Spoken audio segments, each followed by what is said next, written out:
ওয়ালাইকুম আসসালাম রহমতুল্লাহ। ধন্যবাদ। আপনার মাধ্যমে আমার প্রিয় দেশবাসী এবং আমার নির্বাচনী এলাকা হাতীবান্ধা পাটগ্রামের সর্বস্তরের সবাইকে জানাচ্ছি আমার পক্ষ থেকে আন্তরিক অভিনন্দন, শুভেচ্ছা এবং আসসালামু আলাইকুম রহমতুল্লাহ। আলহামদুলিল্লাহ, আমরা আগামী ত্রয়োদশ নির্বাচনের জন্য বাংলাদেশ জামাত ইসলামী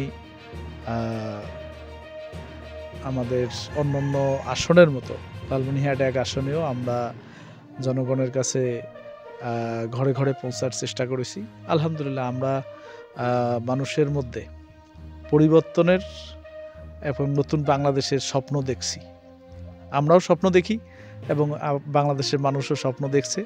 আমরা মানুষের ব্যাপক সাড়া পাচ্ছি এবং তারা সকলেই নতুন একটি বাংলাদেশ দাঁড়িপাল্লার মাধ্যমে, জামাত ইসলামের মাধ্যমে দেখতে চায় বলে আমার ভোটাররা আমাকে সেই সহযোগিতা করার আশ্বাস দিচ্ছে।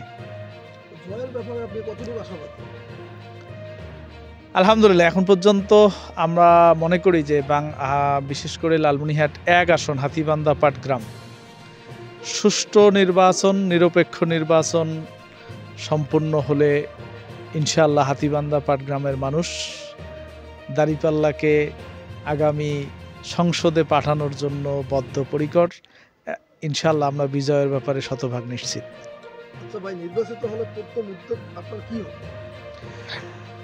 আপনারা জানেন যে আমাদের সীমান্ত ঘেঁষায় এই হাতীবান্ধা পাটগ্রাম উপজেলা দুইটা। আমার এখানে বেকার সমস্যা অনেক।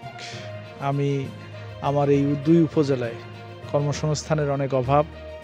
আমরা কর্মসংস্থান সৃষ্টির জন্য আমরা বুড়িমারি স্থল বন্দরকে আমরা আধুনিকায়ন করে এখানে কর্মসংস্থানের ব্যবস্থা নিশ্চিত করতে চাই।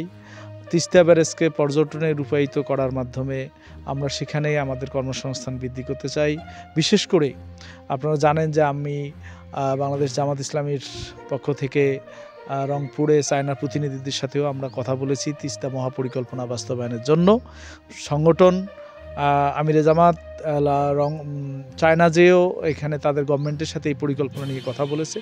আমরা আশা করি তিস্তা মহাপরিকল্পনা বাস্তবায়নের মাধ্যমেও এখানে অনেক বড় একটা কর্মযোগ্য পরিবেশ তৈরি হবে ইনশাআল্লাহ। আমাদের এখানে হাতীবান্ধায় শালবন আছে, সেই শালবনগুলোকে আমরা পর্যটনে রূপায়িত করতে চাই। আপনি জানেন যে আমাদের বুড়িমারি থেকে লালমনিরহাট পর্যন্ত একটি সড়কটা অনেক ন্যারো সড়ক, তো এইটাকে আমরা 4 লেনে উন্নীত করতে পারলে আমাদের এখানে যোগাযোগ ব্যবস্থাটা বৃদ্ধি পাবে, কর্মসংস্থান বৃদ্ধি পাবে। সর্বোপরি আমার এখানে কর্মসংস্থান বৃদ্ধি, মাদক নিয়ন্ত্রণ এবং বেকার সমস্যাটা সমাধানের মাধ্যমে আমরা শিক্ষিত জনগোষ্ঠীকে যদি ঘুষমুক্তভাবে তাদের চাকরির ব্যবস্থা নিশ্চিত করতে পারি তাহলে ইনশাআল্লাহ আমার এলাকার জনগণ উপকৃত হবে এবং আমার এটার প্রথম প্রায়োরিটি হিসাবে এই কাজগুলো আমি করতে চাই।